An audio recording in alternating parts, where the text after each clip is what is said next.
కామన్గా ఏ point of view తీసుకున్నా కానీ నువ్వు ఆలోచించే విధానం ఎలా ఉంటుంది అని అంటే అది నెగిటివ్ పాయింట్ ఆఫ్ వ్యూలోనే ఉంటుంది. కాబట్టి నీ సరౌండింగ్స్ అన్నీ నీకు నెగిటివ్గానే జరుగుతూ ఉంటాయి.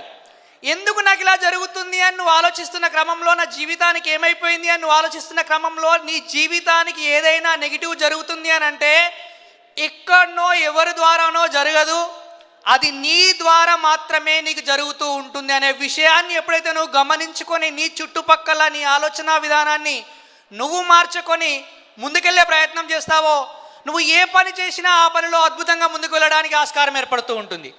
చాలామంది చాలా పనులు చేస్తూ ఉంటాం. చదువుకునే వాళ్ళు చదువుతూ ఉంటారు, బిజినెస్ చేసే వాళ్ళు బిజినెస్ చేస్తూ ఉంటారు, ఇంకొక ప్రొఫెషన్లో ఉన్న వాళ్ళందరూ డిఫరెంట్ యాక్టివిటీస్ చేస్తూ ఉంటారు.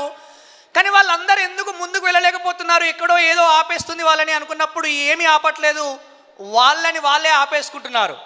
ఎలా? ఈ లైక్ అట్రాక్ట్స్ లైక్ అని అంటే ఈ లైక్ అనే 4 అక్షరాల పదం ఉన్న చూడండి.